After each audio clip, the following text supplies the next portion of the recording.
The NFL preseason is over. All rosters are cut down to their 53 players at this point. So that means we have the most amount of information that we have had all offseason long to make educated fantasy football predictions for 2023. So today we need to go over the updated top 30 running back rankings for 2023 fantasy football, starting out with Christian McCaffrey of the San Francisco 49ers, man.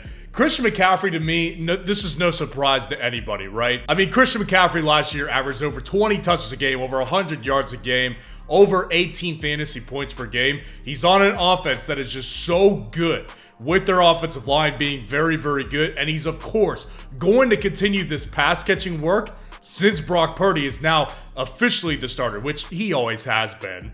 But it is official that he is going to get plenty of running back upside when it comes to catching the ball, because not only does he have the skill set, but he has the quarterback who does that. And they're going to continue to draw up routes for Christian McCaffrey. There's no secret that he's number one. And number two for me has always been, throughout the whole offseason, Bijan Robinson. Let me tell you this about Bijan Robinson. Bijan Robinson, I know a lot of people have been scared off of him just a little bit recently since he was named the running back 3 on the Atlanta Falcons depth chart. Let me tell you this, he was a top 10 pick in the NFL draft this past season. Do you know how big of fools the Atlanta Falcons would look if he really was the RB3? If they decided to start Tyler Algier and Cordarrelle Patterson over Bijan Robinson all season, they would look like complete fools for doing this. This is not going to last. Bijan Robinson probably will share a little bit of touches with a guy like Tyler Algier at the beginning, but by the end of the season, Bijan Robinson is going to be the clear number one running back in this offense, and he will give you so much fantasy upside. And some people may ask, well, why is that enough to put him in front of Austin Ekeler on your personal list? If he's going to lose volume to Tyler Algier, Austin Ekeler's not losing volume. Yes, Austin Ekeler is the number 3 here. And of course, Austin Ekeler is great. Dude, when you look at how many touchdowns he scored over the past 2 seasons, he scored 38 touchdowns over the last 2 seasons. That is outrageous. But you know what the problem is with that? That number is going to go down, and I think it will be this year, and I'll tell you why. So last year, when you look at the target totals that he had, they were outrageous. Also, when you look at last year, you had Keenan Allen and Mike Williams both down with injury at different points of the season. So what that did was it made Austin Ekeler an even more important option in the receiving game than he had ever been in his entire career. That's going to change this year, because not only are we not assuming that Keenan Allen and Mike Williams don't get hurt, which, by the way, maybe they both do. They both have a decent injury history. But this team has Quentin Johnston now. They drafted Quentin Johnston in the first round, which I'm not wild about the guy, but they're absolutely going to use him, and that is going to take away Austin Ekeler's targets. They are trying to phase Austin Ekeler out of this offense as much as possible, and the reason I know that for a fact is because they don't want to sign him to a longer-term deal. Austin Ekeler is at an age that is concerning for running backs, and they do not want him on this team, and they do not want to be super dependent on Austin Ekeler. So I have a prediction that Austin Ekeler's touchdowns go down, his targets go down, and that is why he is below Bijan Robinson. Now, moving on to number 4, it's going to be Saquon Barkley of the New York Giants. Saquon Barkley, to me, this is really just simple. He has no red flags this season. He's still at a good age in the prime of his career, coming off a really, really good season. The second year off of his knee injury. The knee injury is no longer a factor, and he's super important to the offense, and he's going to play. He obviously signed that contract last month, and Saquon Barkley is going to be the focal point of this offense. Saquon, to me, is one of the best running back picks in fantasy football drafts, because you're still getting him in round 2 a lot, and he has clear RB1 potential in fantasy football. Now, moving on to number 5, we've got Nick Chubb here of the Cleveland Browns. And the thing about Nick Chubb is he's very similar to Saquon in the sense of the importance on his team. And now Kareem Hunt is no longer there with Cleveland, so he is going to continue to get more targets, actually. When you look at his target total last year, I would not be surprised if that number actually goes up this season, because Nick Chubb no longer has a running back to compete with 4 touches out of the backfield when it comes to receiving. This team did not make any clear wide receiver upgrades either. Yes, they added Elijah Moore and Cedric Tillman, but those guys are not enough to really eat into Nick Chubb's volume as a running back out of this backfield. The only problem with Nick Chubb is that he's 27.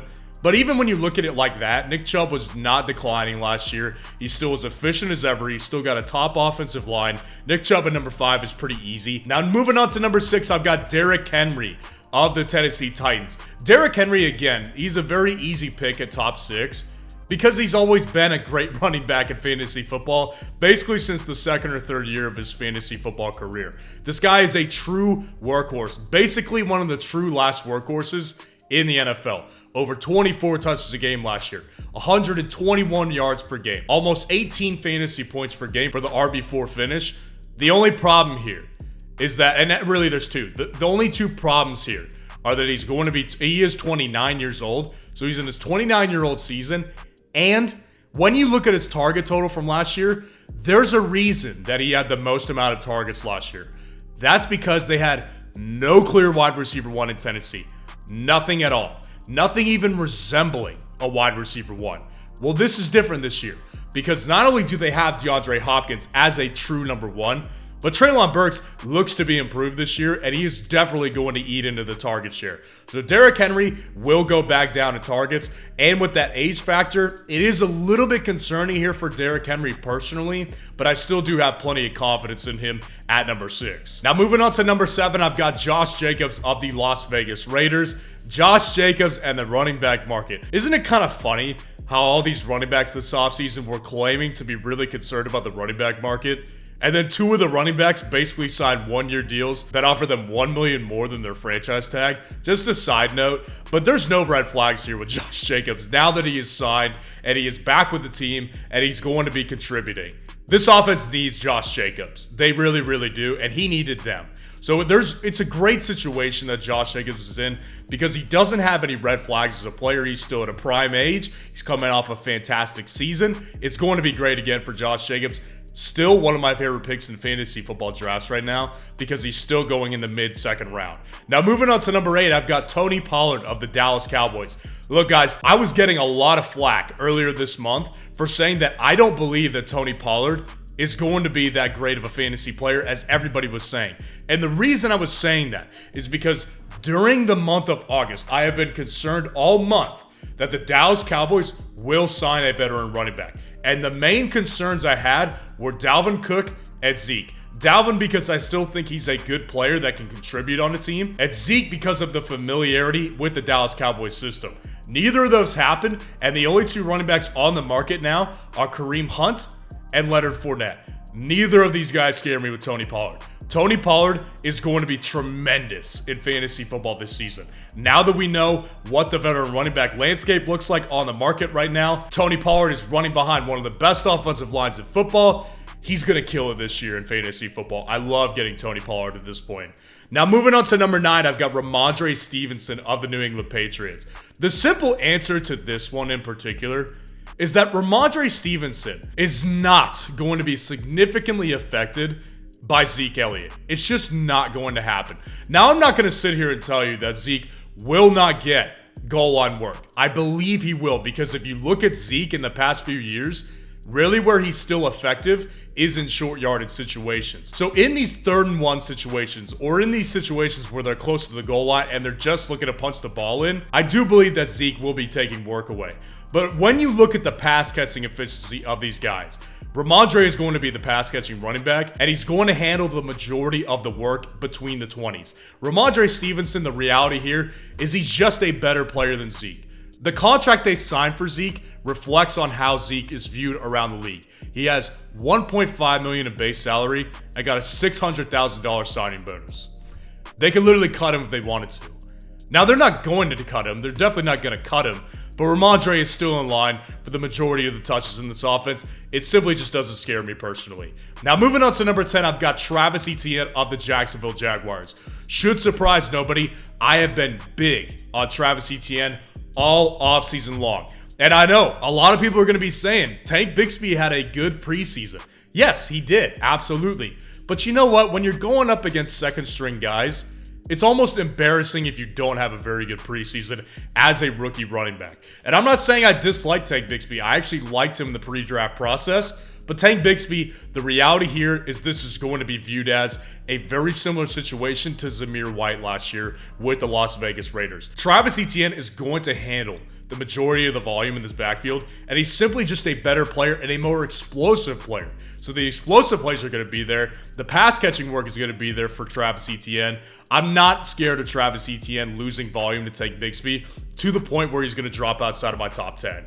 Now moving on to number 11, I've got Alexander Mattison of the Minnesota Vikings here. Alexander Mattison, honestly, has been one of my favorite picks in fantasy football drafts, basically for the duration of the offseason. I remember back in June when the move was made that Dalvin Cook was going to be cut from the Vikings. I remember thinking at that time that Alexander Mattison was about to shoot up draft boards up to like the top 12 or top 10 running backs in the drafts. It never happened. He has stayed around round 5, 6, even sometimes round 7 in fantasy football drafts over that time frame. I don't understand why. Alexander Mattison is going to get a true 3-down bell cow volume type of role in Minnesota. This guy's a pass catcher too. And the reality is, when you look at when Alexander Mattison plays in at least 50% of snaps throughout his entire career, he averages 22 fantasy points per game when he plays at least 50% of the snaps. That's crazy. He's getting a full workhorse volume level workload in his first year as a starter. There's no reason that Alexander Mattison will not be a top 12 running back in fantasy this season. Now moving on to number 12, I've got Joe Mixon of the Cincinnati Bengals. Really, Joe Mixon is honestly one of the safest picks out of all running backs in fantasy football this year. The reality with Joe Mixon is that he's not exciting. He's getting to an age that isn't great, but he's not too expensive in drafts. He's on one of the best offenses in the NFL, and this team doesn't have Samaje Perine anymore, which means that he's probably going to get more volume this year since they really don't have a clear backup who's going to be taking touches away from Joe Mixon. I understand Joe Mixon's not an exciting pick in fantasy football, but understand that he is a pretty safe pick. Now moving on to number 13, I've got Naji Harris of the Pittsburgh Steelers. It's so complicated for Naji Harris this year, in my opinion, because on one hand, I'm actually really excited for Naji Harris. Naji Harris has gotten true workhorse level running back volume over his career. The 2 years he's been with the Steelers, true workhorse volume for Naji Harris. And the reality is, the offensive line this year is going to be better. So I do think that Naji Harris has positives. And in addition to that, the offense as a whole is going to be a better offense this year. But the problem I have with Naji Harris is I am concerned with the volume, ironically. And the reason I'm concerned with that is because I'm a Pittsburgh Steelers fan. For those of you who don't know, I've been following the Steelers basically since I was born. But what I will always say is my fantasy football analysis comes before being a Pittsburgh Steelers fan. And it is easy for me to take off the Pittsburgh Steelers hat and look at it objectively. This team likes Jaylen Warren. This team has said all offseason that Jaylen Warren is going to be more involved in this offense. He is an explosive running back. He's more explosive than Naji is. So he is definitely going to eat away at Najee's volume this year. I still think Najee's the better receiving back. I think he's better at the goal line. I think he's built for more of a workhorse role than Jaylen Warren is. But Jaylen Warren will be a factor in this offense, and that's what worries me. But regardless of what happens with Jaylen Warren specifically, I think Naji Harris is going to be a very safe running back too. Now moving on to number 14, I know I'm going to catch some flack for this already. It's going to be Jahmyr Gibbs here with the Detroit Lions. Here's the thing about Jahmyr Gibbs. So many people love Jahmyr Gibbs, right? And I get it. I have said all offseason, I get why people love him. He's athletic. He's a great pass catcher. He's fast. He's agile. He's athletic. This guy's a beast when it comes to being an athlete on the football field. And he was also a top 15 pick in the NFL draft. So there's no way that he's not going to be involved early and often in this offense. My problem has been that David Montgomery is going to be significantly involved in this offense. When you look at the contract that they gave Montgomery, they gave him one of the biggest running back contracts of the entire offseason. They gave him a lot of guaranteed money that exceeded half of the total value of his contract. They are not going to keep David Montgomery on the bench in favor for Jahmyr Gibbs, especially when it comes to short goal line distance situations. David Montgomery is going to eat away at Jahmyr Gibbs' opportunities, and honestly, that's what leaves me to believe that his ceiling is honestly not as high as people think. As a player, great ceiling. Is fantasy football in his first year? This ceiling is not that high, and for the price you're paying him at in the 3rd round of drafts, it's just too expensive for me. At number 15, I've got Jonathan Taylor of the Indianapolis Colts. Easily has been the weirdest situation of the entire offseason. So obviously by now we know the news that Jonathan Taylor was not traded by the Indianapolis Colts and he will be a Colt this season. Along with that piece of news came the news that he is going to be on the PUP list to begin the season. So that means he's going to miss at least the first 4 games of the 2023 NFL season.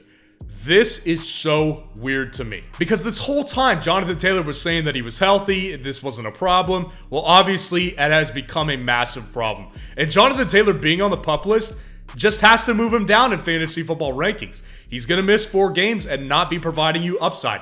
So I had to move Jonathan Taylor down, but I will say I still do have faith in him providing great value later on in the season. And the great part is he's going to drop even further in drafts. I would not be surprised if you start getting him in round 4 or even round 5 of your fantasy drafts. And if he falls that far, I will continue to pick Jonathan Taylor.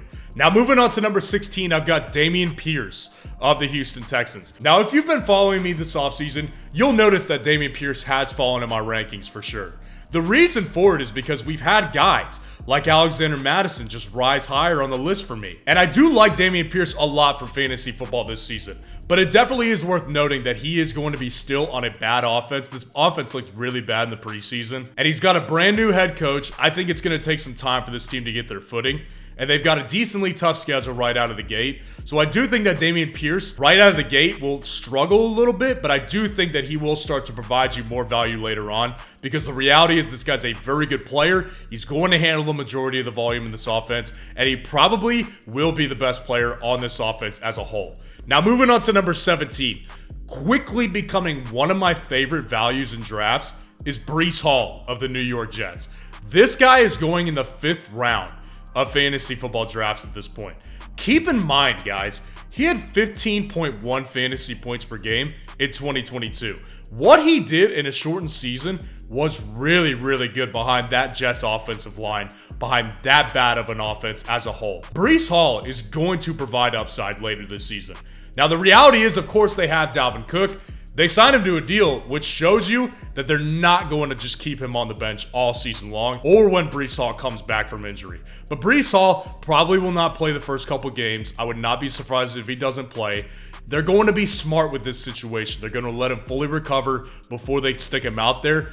But Breece Hall, later in the season, has a lot of upside in fantasy football. Now, at number 18, I've got Aaron Jones of the Green Bay Packers here.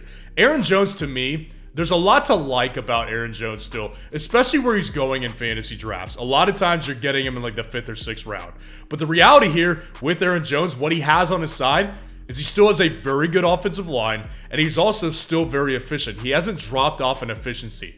Obviously, the 2 main problems here, he's 28 years old now, and he's going to a much worse offense in Green Bay now. This offense is absolutely going to take a step back. So I do see the problems here with Aaron Jones. That's why he's ranked at 18, but I still don't think he's a terrible pick in fantasy football drafts altogether. Now, moving on to number 19, another guy who has fallen for me has been Miles Sanders. Specifically, over the past several weeks, Miles Sanders has fallen.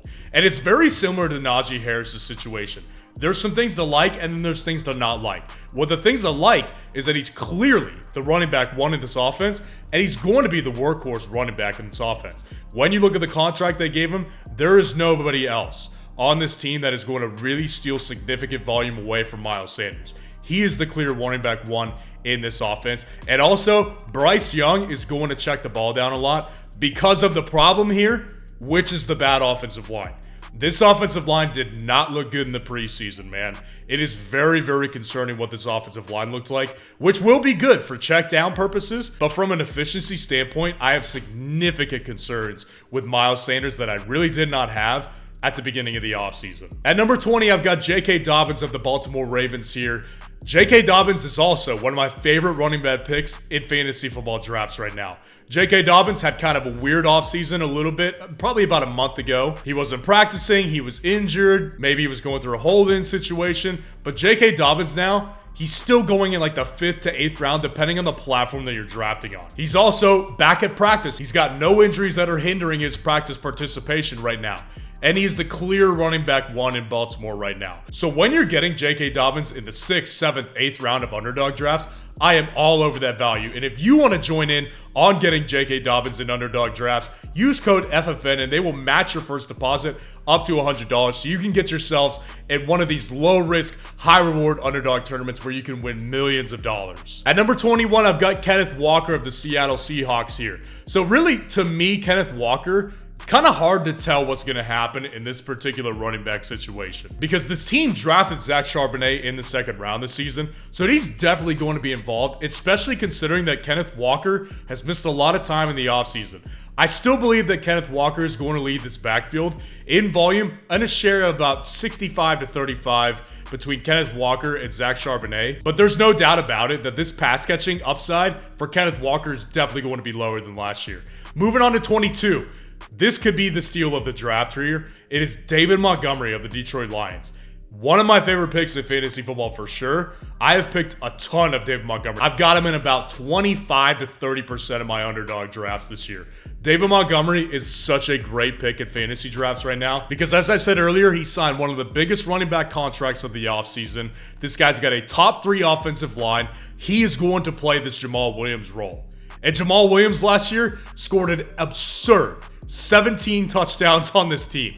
I'm not predicting that for David Montgomery, but what I am predicting is that role for David Montgomery. And this guy could easily score double-digit touchdowns this year and could be one of the biggest steals of the entire 2023 fantasy football season. At 23 and 24, I've got Javonte Williams and James Cook. So to start with Javonte Williams, I think Javonte Williams is probably going to start a little bit slow this season just as he recovers from the injury. But I do think that over the course of the back half of the season, Javonte Williams is going to provide a lot of value. This offensive line is improving. Samaje Perine will be involved early, but I don't think it's going to last. And Javonte Williams will get back to having a 3-down workhorse role in this offense. And James Cook, to me, this is a great pick in fantasy this season. He's the clear number 1 running back on one of the best offenses in football. He's going to handle a 3-down volume. The Bills have been saying it all offseason long. Now, the difference here that should be noted, and the reason he's down this low, is because a 3-down workhorse role for the Bills is not the same as it is for a team like Minnesota, a team like the Steelers, a team like the Titans, a team like the Giants. It's not the same. The running backs in Buffalo simply do not carry the ball that much and do not get that much volume in a particular season and on a week-to-week basis. But he is still the clear top back on this offense, on one of the best offenses in football, and that cannot be overlooked. In 25 and 26, I've got Dalvin Cook and Khalil Herbert. Dalvin Cook, to me, is going to provide the early season upside in this New York Jets backfield. That's where he's really going to be a big part of this offense. I think as the season goes and Breece Hall continues to recover, he will become less and less relevant in this offense, but he's not going to become irrelevant in this offense, and you can look at the contract that they signed to him as proof of that. Now, what is important in this Dalvin Cook situation is to keep in mind that he does have a shoulder injury right now that he is tending to. In fact, he practiced for the first time on Monday with the New York Jets. So it's not exactly like he's healthy this offseason either. Definitely important to note that as we go into the 2023 season. And at number 26, I've got Khalil Herbert. Like I said, looks like he's going to be the running back 1 in Chicago. And the reality is, he looked really, really good in the preseason. I've been beating the drum about Khalil Herbert being such a great pick in fantasy football drafts all offseason long. I know it for a fact now. Khalil Herbert is a super efficient running back. This offense is going to be improved this year, along with the offensive line. Khalil Herbert could be a massive steal in fantasy football drafts this year. At number 27, I've got Isaiah Pacheco of the Kansas City Chiefs. I know a lot of people are just off of Isaiah Pacheco this offseason. I get it. He's working his way back from serious injuries. I totally understand why people don't love Isaiah Pacheco. But here's what to note. And here's what is important to note here. He's on the best offense in football. And he's going to be the clear carry-dominant running back on the best offense in football. He's going to be starting for this team. They're not messing around with Clyde Edwards-Helaire anymore. To simply put it, this guy is the running back 1 on the best offense in football. So that puts him over our next couple of guys. And at 28, I've got DeAndre Swift of the Philadelphia Eagles. This is kind of an interesting one because DeAndre Swift on paper should be a really good fantasy back. But most people acknowledge at this point that DeAndre Swift is not exactly the best fit in Philadelphia. with the caveat of saying that they have the best offensive line heading into 2023, and DeAndre Swift is super efficient himself. So that should show you that he will continue to be efficient. But there's no clear answer up to this point about who the running back one is going to be in Philadelphia. I've seen reports that Kenneth Gainwell may lead this backfield. I don't know if I believe that, but what I do know is that DeAndre Swift's greatest asset in fantasy football is his pass catching. I've been beating this drum all offseason. That's not a good combination in Philadelphia because he has one of the most mobile quarterbacks in all of football, and mobile quarterbacks do not check the ball down to the running back because they have legs of their own. They can extend the play and throw the ball down the field or just take off and run entirely. Check down running backs do very well with quarterbacks like Jared Goff, like Big Ben in his last few seasons, like Tom Brady. They do not do well with mobile quarterbacks, and that's going to be the bane of DeAndre Swift's fantasy football season. Now, at 29 and 30, these guys are very interchangeable to me. I've got Cam Akers and James Conner. I've gotten some flack for my take on Cam Akers as well, and it's actually kind of surprising to me. I'm surprised that this many people like Cam Akers this season. Here's the reality with Cam Akers. He's got a lot of things working against him. I have a feeling that Los Angeles is about to be one of the worst teams in the entire NFL. This team is one injury away to Matt Stafford or Cooper Kupp from being completely irrelevant. They have 3 guys on this team that are great players. And to me, personally, I would argue that Matt Stafford is not a great player. I got some flack for that on my wide receiver rankings video when I said Tua is a better player than Matt Stafford. Here's one interesting thing to note, and this isn't everything, so take this with a grain of salt, but I do find it interesting that Matt Stafford's own wife came out and said that he is struggling to connect with his young players. This team is not set up for success this year, and Cam Akers, the reality with him is he's on a bad team with a bottom 3 offensive line, but he is the clear running back 1 here, so he does belong in the top 30. But there's a lot of problems here with Cam Akers, and it's very similar to our last guy at number 30 with James Conner. He's got the very same issues that James Conner has. Going to be one of the worst teams in the NFL with one of the worst offensive lines in the NFL. It's a really bad situation for James Conner, but that said, he is the clear running back 1, and he will continue to get plenty of pass catching volume. So let me know what you think of the rankings in the comments below. And if you want to see the top 30 wide receiver rankings for 2023 fantasy football, click on this video right here.